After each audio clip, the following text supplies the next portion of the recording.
Hey guys, welcome back to the Dad Joke Garage.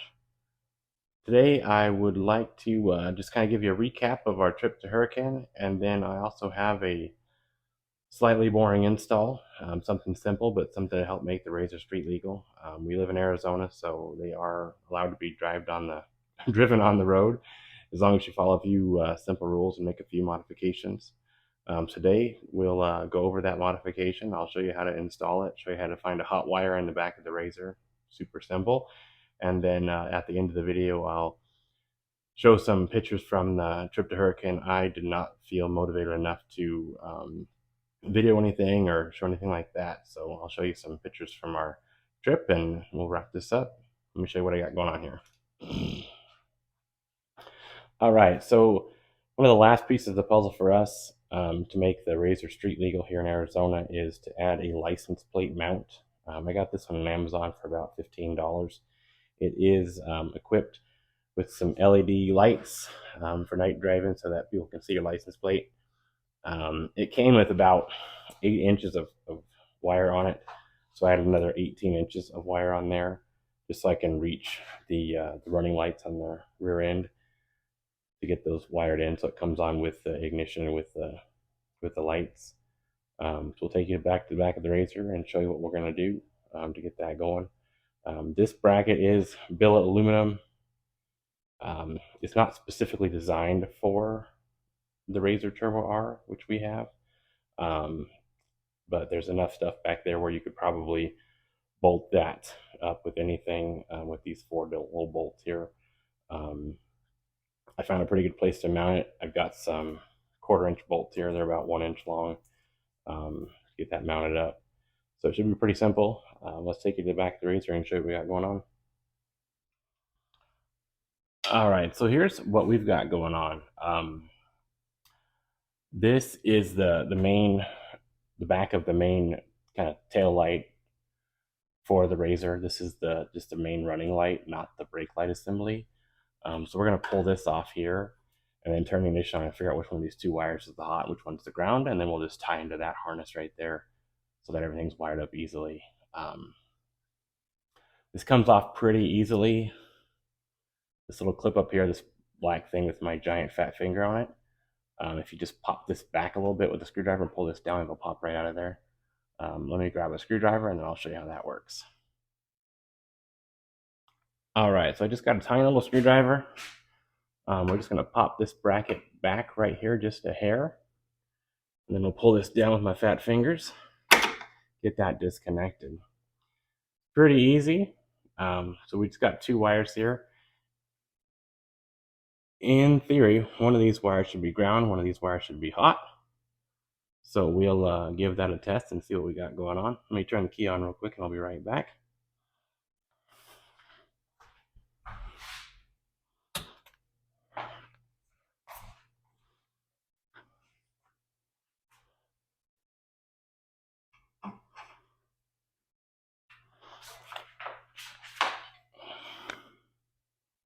All right, so we'll see if we can show this here. We got two wires. This one here's got some color. This one here looks to be brown or black. If I plug this in here, as you can see, my test light lights right up. Plug this in over here, it does not light up. So what that tells us, or what that makes me believe, is that this one here with the color is the hot wire, and this one here with the not lighting up is going to be our ground wire. So what we'll do is we'll just chop this off right here, and then we'll solder in our new wires, hot and ground to this, plug this back in, and in theory our new tail light for our license plate bracket should work as expected. Let's take a look at that and see what happens. All right, so I had a temporary lapse of judgment, for myself at least. So what I thought I might do is maybe just test my theory that if I attach these wires together like I showed you, that this will actually work. Let me turn the key on and we'll see.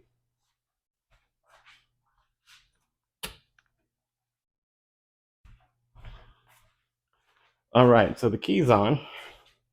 We can see that this tail light is on. This tail light is not because we chopped the wires loose. So if I adjust you guys where you can see what I'm doing here.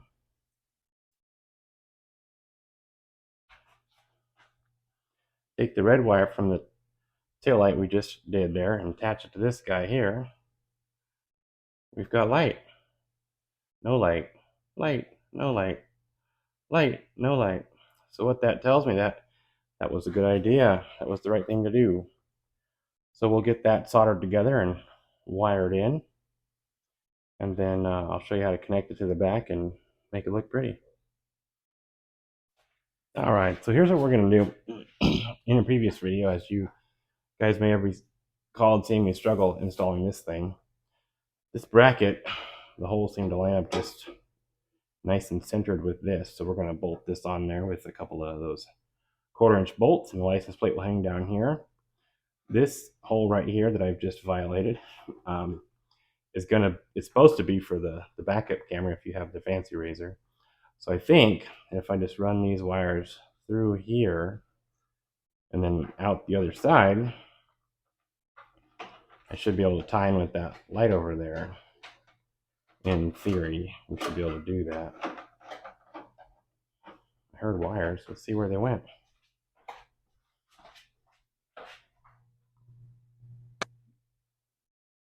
Oh, they're in there. Just a matter of fishing them out. So we'll get this bolted up here, get those wires pulled through, and then I'll show you where I'm at. All right, guys. In a previous video, I showed you these heat shrink connectors, and I'm sure everyone saw how complicated it was to hold that without burning your fingers. And also in my previous video, fairly certain that I showed you how to burn your blanket on top of your table. So I came up with this idea. This is just a scrap piece of wood with a couple alligator clips I got from Harbor Freight. You get like a package of 30 or 40 of these for $3. So this holds all your wire there, and then you can just come in here with your heat gun and heat that sucker right up.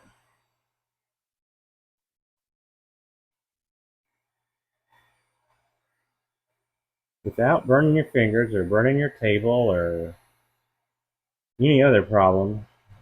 It's not nearly as fidgety. And you just heat this right up, and eventually that little solder ring will melt.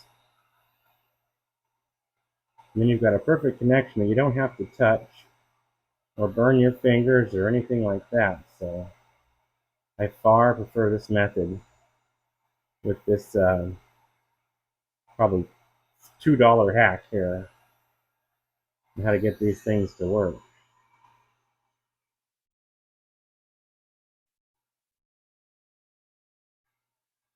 Still not 100% sure that I like these connectors over any of the traditional connectors. I do feel like once they seal up, it is a really solid connection, but it's kind of hard to see when the solder melts.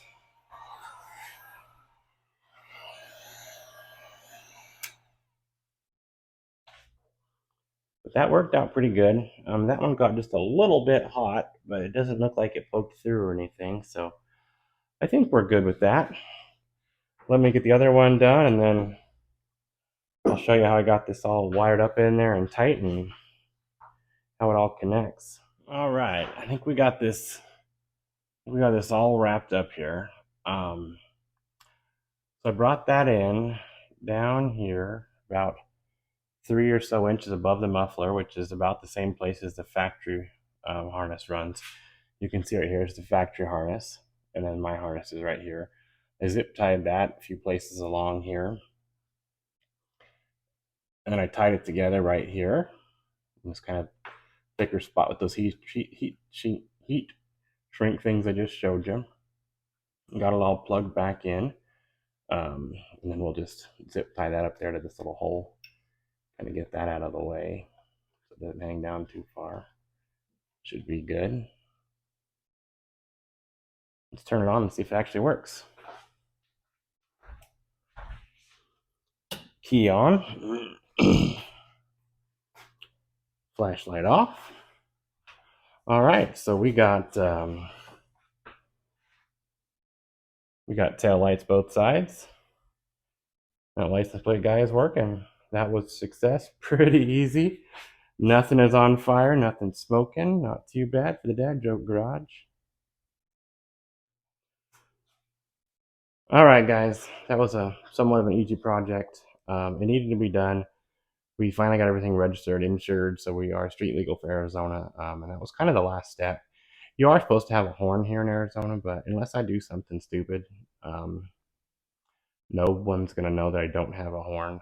I don't like any of the horn kits I've seen. It's kind of a awkward, weird button that goes inside of the steering column. So I don't know that I'm gonna get one of those. It probably only goes a mile or two